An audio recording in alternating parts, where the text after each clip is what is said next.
Hey, what's up guys? We're back for another video. So this is the dumbest lottery winners of all time by Sunny V2. If you're new to the channel, welcome. So, lottery winners. I've actually seen like some stories of like lottery winners and like the things that they do, because I mean it's crazy, because just because you won a lot of money doesn't mean that money is going to stay with you if you do something wrong or you make irresponsible decisions. Like if you have the money and you're able to afford it, doesn't mean you should just go out and buy it. Because I do remember I did read this on on Facebook, like in a small article. Like this guy won like a few hundred million, I think he won like $100 million or something like that, and the first thing he did was he bought like a $42 million mansion. And I was like, okay, so you got a mansion, but are you able to maintain it? That's what I'm saying. Because if you win like $100 million and you blew half of it in just almost half of it in like one purchase, how long do you think the other half is going to stay with you if you make purchases that big? Because I know for a fact, like those expensive homes have like expensive like big mortgage. Well, then again, he bought it, so never mind. I know there's like property tax and like the monthly utility bills to maintain it has got to be expensive. My mom was a real estate agent, so I learned a few things from like watching her work, like property tax, utility bills, and also like the amount of money that goes here and there. But I mean, so dumbest lottery winner. So my guess is they're gonna just like blow all the winnings on just like a short time. Like they're just gonna say like, hey, yeah, I won this much money and I just blew it all away. I made a bad investment, or I just bought all this. I bought expensive cars, clothes, jewelry, things like that, and now I'm broke. So that's what I predict at least one of these winners is going to end up like. So I'm really curious to see what's going to happen next. So without anything else, let's get into it. From accidentally throwing a £3 million lottery ticket in the bin to spending an entire $16 million prize in under 90 days. These are the absolute dumbest lottery winners of all time. Oh, I seen that. I seen that somewhere. Jose Antonio Cuartoc, who almost lost his entire lottery fortune after getting someone else to claim the money for him. You see, when Jose won the $750,000 jackpot back in 2010, he was living in the US illegally, so Jose asked his boss to claim the prize on his behalf, as he feared he couldn't claim the money without potentially facing legal trouble and deportation. This worked out perfectly until Jose's boss began to falsely state that he was the one who had actually purchased the ticket. Taking legal action against his boss was risky, given Jose wasn't supposed to be in the country at all. However, given he had security camera footage of him purchasing the ticket, Jose did so and was able to prove that he was the rightful owner to the $750,000 prize. Only $250,000 of this went to taxes, another $250,000 was spent on court fees, and throughout the legal process, Jose was jailed for drunk driving and was deported back to Guatemala as soon as he won the court case. However, at least Jose Antonio Cuartoc got to keep some of his winnings, as Denise Rossi wasn't so fortunate. When Denise won a jackpot of $1.3 million back in 1996, she'd been married to Thomas Rossi for over and you gotta keep in mind, 1.3 in the 90s, that's a lot, because that's like what, before inflation and all that good stuff. But so basically Eric Cervantes, he won $750,000, but he only get to keep a third of it total. But he did go to jail for drunk driving. All right, so I say this one is actually pretty light in comparison to some of the stories I've heard, because like I said, some of them don't even have their winnings left. So I say for him, that's actually a bit of a win in my opinion, because still it's $250,000. All right. 25 years, yet their relationship was apparently lacking in transparency, as Denise didn't tell her husband about the win and instead filed for divorce only 11 days after buying the lucky ticket. I was afraid to tell Thomas because I knew he would try to take the money away from me. I went to the Lottery Commission office and told them I was married but contemplating divorce. They told me to file before I got my first check, which I did. Wow. Denise was initially successful in hiding the money from her now ex-husband, as for a whole 2 years after their divorce, Thomas had no idea that Denise had ever won the lottery lottery. However, in May 1999, a letter was sent to Thomas's home address asking if Denise was interested in a lump sum buyout of her lottery winnings. This was the first Thomas knew about the lottery prize. He confirmed that Denise was a winner with the California lottery, and given they were still married at the time of the win, Thomas launched a lawsuit stating that he was entitled to half of the prize money. The judge specifically found that Denise's failure to disclose the lottery winnings constituted fraud, oppression, and malice, and as a result, the trial court awarded Thomas 100% of the lottery winnings, which left Denise with less than nothing, considering she also had to pay for her own legal fees. However, Denise's loss of $1.3 million was still nothing in— Wait, hold.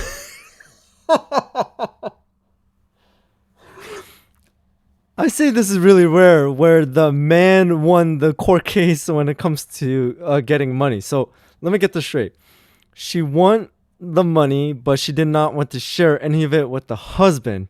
So she filed for divorce. But she won the money technically during the time that she was still married. So she won, she filed divorce, and just like years down the road, a letter from the lottery came to Thomas's address. But why would it come to Oh, unless maybe she won. Not she won. She moved out, and Thomas is living at the same home address. So I guess that would explain it. And he asked for only half, but the court awarded him the entire 1.3 million. And not only that, she has to pay the court fees. So technically, she did not win anything. She just lost more money and a marriage. Oh my God, that's crazy. All right, Evelyn Adams, what's your story?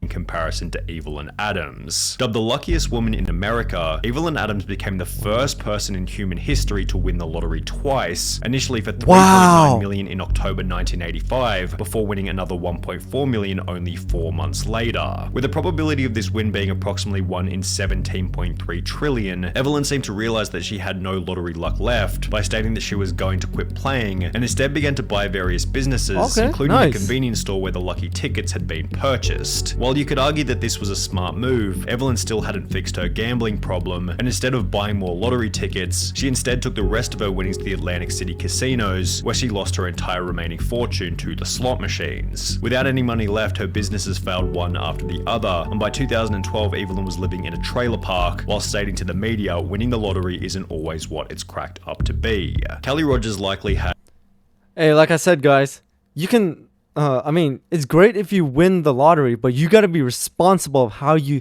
spend it. I mean, you got to save it. You got to like think about it in the long run. So basically, I'll admit it was kind of smart at the beginning, like buying up property, like, real estate. So that's really smart, because that's what I was thinking about doing if I had money, just like buying up properties and land. But basically, so her gambling addiction is basically where the downfall came in. So if she didn't have that, I say she would be actually doing pretty well and start and being a little bit more careful. But like I said, it just takes one mistake to have it all go down the drain. All right, Kelly Rogers, let's see what you got. Had a similar outlook, as after winning over £1.8 million at the age of only 16, her life was also ruined. Initially, Kelly stated, "I will not go wild and spend loads. I'm going to take some advice and see an accountant. Hopefully I will make us all comfortable. I want to help my family, but I won't change. I just want a normal home, nothing posh. I just want a normal car as well." However, as soon as she received the money, Kelly instead spent £11,500 on 2 boob jobs, £300,000 on clothes, makeup and tattoos, as well as £85,000 on top of the range sports cars. I'm not surprised. I mean, she did say the right things. I'll give her that. But as soon as he said that she was 16 and she's a teenager, I already saw where this is going. Because, we were all teenagers. And one thing I learned, teenagers, you do not know how to make smart decisions. So maybe if she had parents or someone next to her, like a family member that gave her advice and she listened, maybe she could have at least a good meal. But instead, she forked out £11,500 on 2 boob jobs, $300,000 on clothes, makeup, and tattoos, $85,000 on top of the range sports car. Didn't she just say that she wants a normal car, normal life, and all that? And I was going to read the rest, but I want to hear him say it. Kelly spent a further £250,000 on holidays to locations including Mexico and Euro Disney, £118,000 on gifts to former boyfriends, £190,000 in unreturned loans to friends and family members, and £50,500 on solicitors' fees. Wait, 18,000 on gifts to former boyfriends? Why would you gift a former boyfriend? Unless, hey, she's probably still sleeping with them. There's no way. And how many former boyfriends do you have that you forked out 118,000 for them? All of which being purchased while she was still in high school. Kelly did make a few smart purchases, such as an £180,000 bungalow and a £96,000 home for her mum. However, by the end of the year, Kelly was back to square one, being on welfare with only £2,000 left in her account. She's since stated it was too much money for someone so young. Even if you say your life won't change, it does, and often not for the better. Yeah, I just wish I was a bit older at the time of winning it, because I think at 16 you're still just a child, and overnight you've just got to grow up and become an adult. Which is probably why she's now an advocate for raising the UK's legal gambling age from 16 to 18. Kelly Rogers certainly spent her... Oh! I didn't know that. I didn't know that the legal age for gambling was 16 in the UK. That's... Oh, okay, I learned something new. But to be honest, with that kind of mindset, I don't think being older would have helped. I mean, maybe she would have spent a little bit less, but I guarantee she would have spent the money on like tattoos, makeup at least. Money poorly. However, at least she had the chance to spend it, as 25-year-old Amanda Clayton from Detroit was no longer alive by the end of her spending spree. When Amanda won the $1 million jackpot back in 2011, it seemed as though her life had been changed overnight. However, her win quickly became controversial after the media learned that she was still collecting food stamps and benefit payments despite having won the lottery. Detroit woman is now the second lotto winner in the state to keep taking food stamps after hitting it big. And Amanda Clayton, who won $1 million and took home a $700,000 lump sum. The 24-year-old says even though she now owns 2 homes, she figured she was still allowed to use a bridge card. After being confronted about the behavior, Amanda had the following to say. I thought that they would cut me off, but since they didn't, I thought maybe it was okay because I'm not working. And shortly thereafter, she was charged with 2 felony counts of welfare fraud and was ordered to pay back the $5,500 worth of food stamps she'd received. While Amanda quickly paid the $5,500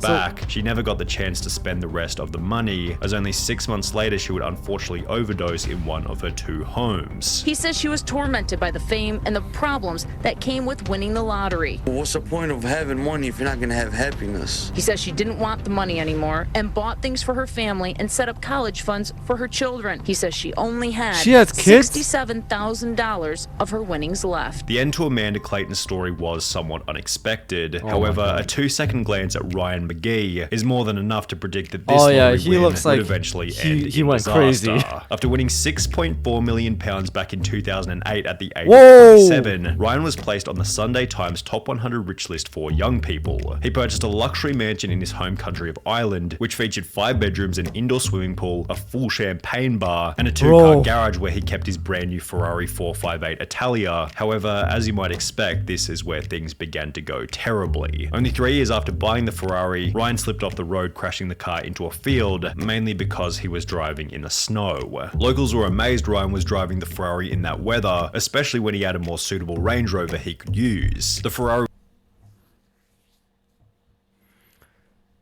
So let me get this straight. He had another vehicle that was more suitable to the weather condition, but he drove the most expensive car because I'm guessing he just wanted to show off the Ferrari.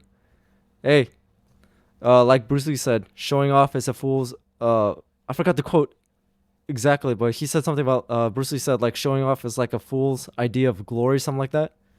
Fool's way of glory, something. But either way, it goes to show that, like, money's not everything. Like, if you have no brains, then the money's just gonna just be falling out just like a leak. Like a water leak, man. There's no way. The Ferrari was not understood to be running on winter tires, which cost around 4,400 pounds, usually boost grip and handling ice conditions. So he could have driven the Ferrari, but he just did not equip the proper tires. So he did not think about this at all. was not understood to be on winter tires, which, while costing around £4,400, hugely boost grip and handling in icy conditions. Ryan's property development business then dissolved, which was accompanied by a divorce from his wife and the sale of his luxury home. Then, 2 years later, Ryan McGee was pulled over driving an uninsured Ford Focus without a license. However, the most interesting part is that he had to claim legal aid, which is a service for those who are unable to afford a lawyer. Now, Ryan McGee was a complete idiot with his money. However, he still looks like Albert Einstein when compared to Martin Todt. When Martin and his wife Kay won £3 million. So you're telling me McGee spending was like idiot choices, but you're telling me there's someone who did dumber choices than him? Oh, okay. I gotta listen to this, but. Basically what he said about McGee's like wife is leaving him after selling the house, so it's pretty clear that his wife only stayed with him for the money too, so damn. He had it bad from the beginning. Back in 2001, they didn't go in to claim the prize because, well, they had no idea that they were winners. They'd purchased a ticket in passing, completely forgotten about it, and would only come to realize that they were the winners after hearing about the unclaimed prize over 6 months later. The main problem was that at some point, the ticket had been misplaced or thrown out completely. Despite frantically searching, the pair couldn't find their ticket, but were sure they had won because the jackpot numbers matched the ones they used every week. Computer records in their local Londis proved Kay really had purchased the ticket, and the thrilled pair rushed to tell lottery organizer Camelot to claim their prize. But they fell victim to a little-known rule, stating lost tickets must be reported within 30 days. After 45 days of deliberation, Camelot told the devastated couple that they would not be collecting the jackpot, and as a result, the couple's marriage eventually came to an end. We'd only known each other for 2 years, and the lottery ordeal quickly highlighted our differences. All we did was bicker. Sadly, both of us agreed we should split, and Kay moved out. Martin seems to have convinced himself that losing the ticket ended up being a good thing, having stated, "For a long time I lost sight of who I was and what I believed in, but I can honestly say I'm glad I didn't get the $3 million now. There is no guarantee it would have brought me happiness, and if there's anyone else who would have agreed with this statement, it definitely would have been the most miserable lottery winner of all time, William Post." When William won a $16.2 million jackpot back in 1988, he had just $2.46 in his bank account and was able to purchase the lucky ticket by selling a ring for $40 to a local pawn shop. This, in conjunction with the time he'd spent in jail for cashing invalid checks, highlighted William Post's awful money management skills and acted as foreshadowing for how poorly his lottery win was eventually going to be spent. Only 84 days after receiving the $16.2 million, William Post had spent the entire fortune on a boat, a lease for a restaurant in Florida, a used car lot, as well as a private jet. However, even after all of the money had been spent, Post took on a further $500,000 loan to purchase a mansion in Oil City, Pennsylvania. The problem was that William hadn't actually purchased the original ticket himself and had rather given the money to his girlfriend who had bought the winning ticket for him. Because of this, she was able to successfully sue him for 1/3 of the winnings, meaning that Post now owed $5.4 million to his ex-girlfriend from the $16.2 million that he no longer had. Since Post was unable to make this payment, the judge ordered that his bank account be frozen until he was able to come up with the money. However, before he was able to sell enough stuff to pay the $5.4 million, William was arrested and ordered to serve a 6 to 24 month prison term for an assault charge from 6 years prior. Toward the end of his life, Post was on his 7th marriage with over $1 million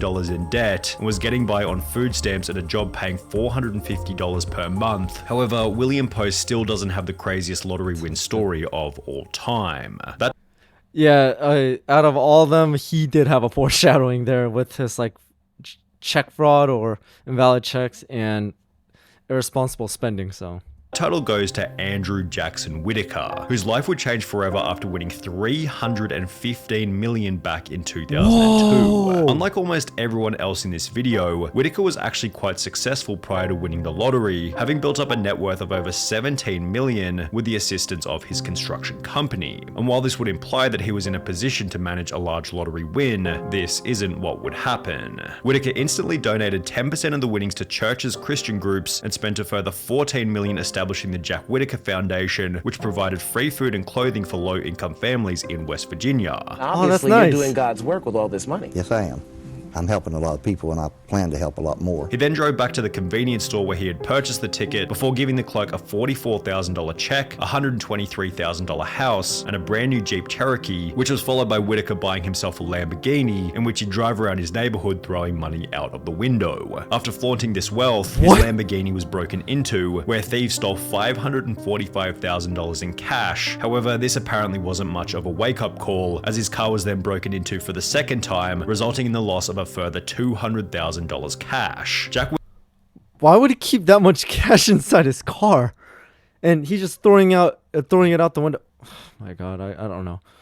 But I will give him this. He uses money to help other people, so I guess in a way he is a good person, like helping low-income people and donating. But I think what happened was not just like dumb choices. I think people just took advantage of that.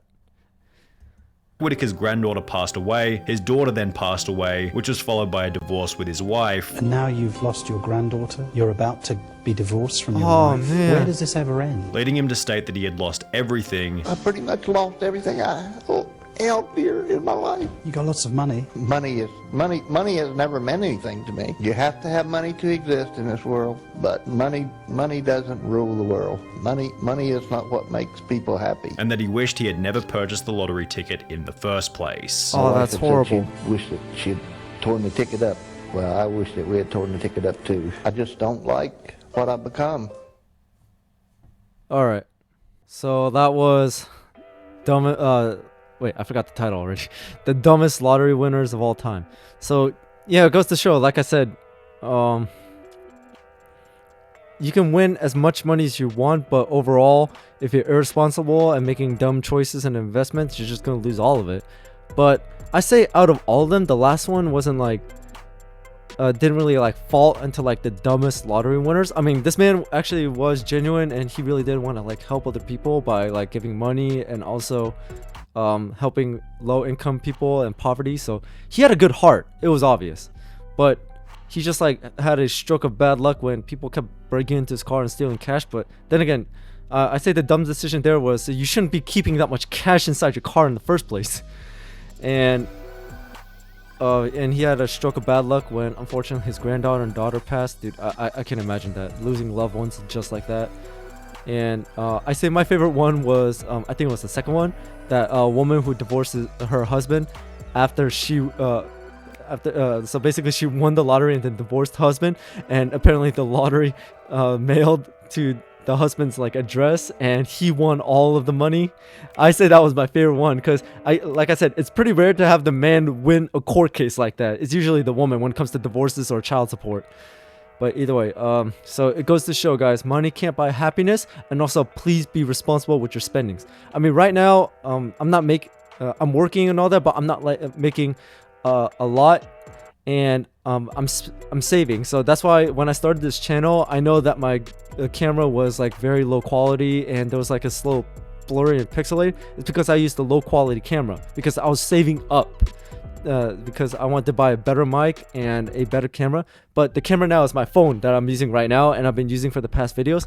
And the mic I bought because the thing is, it's not like the mic was the previous white mic that I had was bad. It was because it was slightly defective, because for some reason sometimes it will record my voice, sometimes it won't record it properly, or it just comes out with static. So I think it was a little defective, and it was cheap too, so that's why.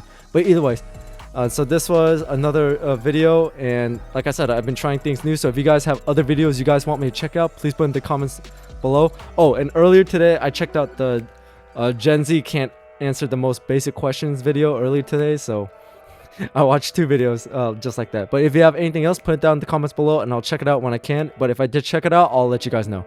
But anyways, thank you guys for watching. I hope you enjoyed my reaction to this video. Keep an eye out for more content. Check out my other videos I have on my channel. And again, thank you guys so much for your continued support in this channel. I really do appreciate it. I hope you guys are having an amazing day or night wherever you guys are, and I'll see you guys next time.